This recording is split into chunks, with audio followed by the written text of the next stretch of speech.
Glad to have you join us on News Now. I am Margaret Opera. The All Progressive Congress APC has unveiled former Borno State Governor Senator Kashim Shettima as its vice presidential candidate for the 2023 general elections.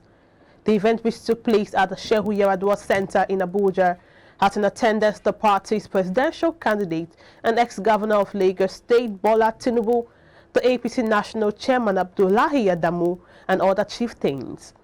Tinubu had on July 10 announced the lawmaker representing Borno Central Senatorial District as his running mate, following the resignation of Ibrahim Masari, who served as a placeholder.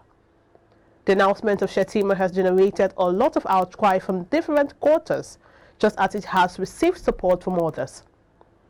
While Tinubu is a Muslim from Lagos, the southwestern region of the country, Shettima is also a Muslim from the northeastern part of Borno.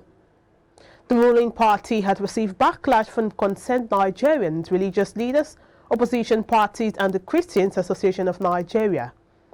Despite the criticism, Tinubu defended his choice of Shettima as his running mate, saying he has gotten the qualities to move Nigeria forward.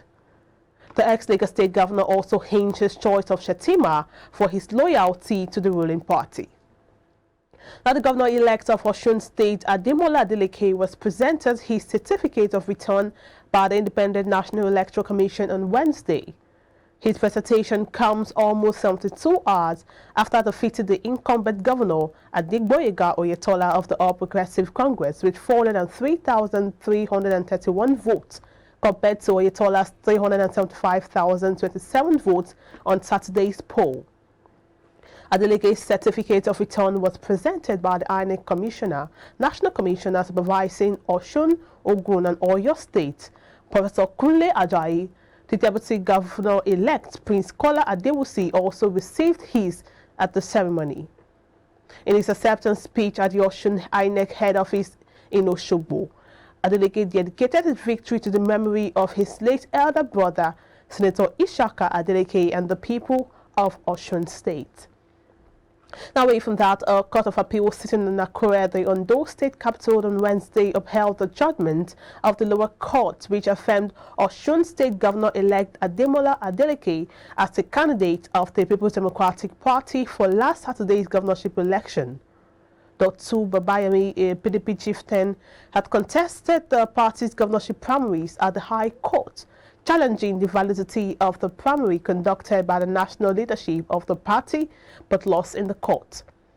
Babayemi had taken Adeleke before a federal high court in Osogbo, seeking to be declared as the PDP candidate for the July 16 governorship election in Osun State. Babayemi and the delegate factions of the party had on March 8, 2021 conducted separate governorship primaries. Babayemi was declared the winner of the primary election held at the Children and Women Development Center in Osogbo. On the other hand, the governor-elect emerged as the party's candidate at the primary election held at Osogbo City Stadium.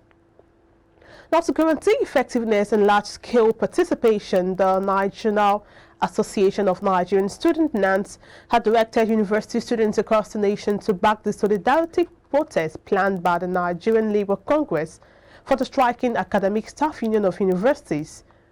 NANS bemoaned the lingering strike spanning over 4 months embarked upon by ASUU over unpaid benefits and other unhonored agreements. Describing the NLC's planned solidarity protest as an appropriate action that would add serious traction to efforts being intensified to end the logjam. The NLC President Ayub Araba and the Central Working Committee of the Labour Union had last week unanimously agreed to join ASUU in solidarity protests to end the strike for the reopening of the nation's public universities.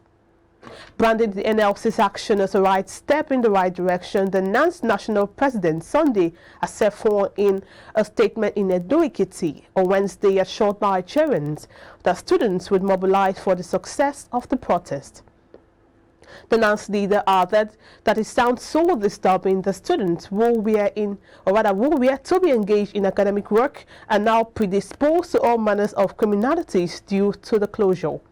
Quote, I therefore direct all NANS structure across the country to mobilize and join the NLC protest. NANS will only be involved in the mobilization of students to the protest site and will act based on the direction provided by the NLC.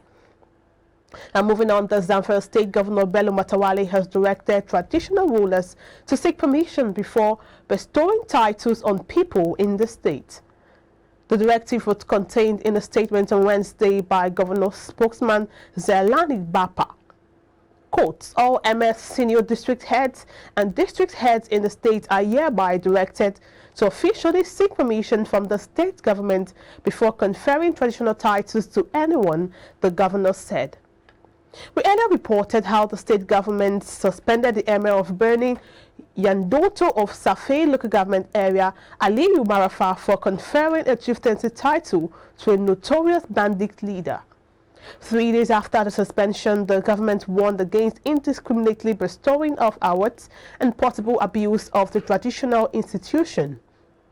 In quotes, henceforth, no Emir, senior district head or district head must appoint anybody into any traditional office without securing official permission and clearance from the state government, Matawalle stated. Compliance to this directive is now mandatory, and failure to it would attract serious reprimand from the state government. A first-class chief of Osun State, the Aragbiji of Iragbiji land, His Royal Majesty Oba Abdul Rashid Ayotunde, has called on politicians in the country to be selfless in their service to the people by delivering the dividends of democracy to the people. The traditional ruler, in an interview with the news crew, said most Nigerian politicians are not patriotic. IBrandTV has more details. An average politician is selfish. His Royal Majesty Oba Abdul Rashid Ayotunde said it has become obvious that an average politician in the country no longer puts the interests of the people first, which is a reflection of the state of the nation. With a lot of fear of God, they should not hit up our polity because they are selfish. An average politician is selfish. He thinks of himself first. At times they think of the generality of the public, but honestly, most of them think of themselves alone. Because I wonder, how will somebody, given public trust, go there and steal like 2, 3, 4 billion? What does he want to do with it? And they steal our money, they take it abroad. They use our money to develop foreign countries. There is no investment again. There is no companies, no corporations, no investment, no manufacturing. There is unemployment. And our money is going in billions. We should try. The first-class chief, while calling on Nigerians not to be divided along religious, ethnic and tribal lines, said the unity of the nation should not be sacrificed on the altar of personal interest. Develop nationalistic and patriotic feelings about Nigeria. I want to beg of all politicians to please reduce heating up our polity on primordial and religious sentiments.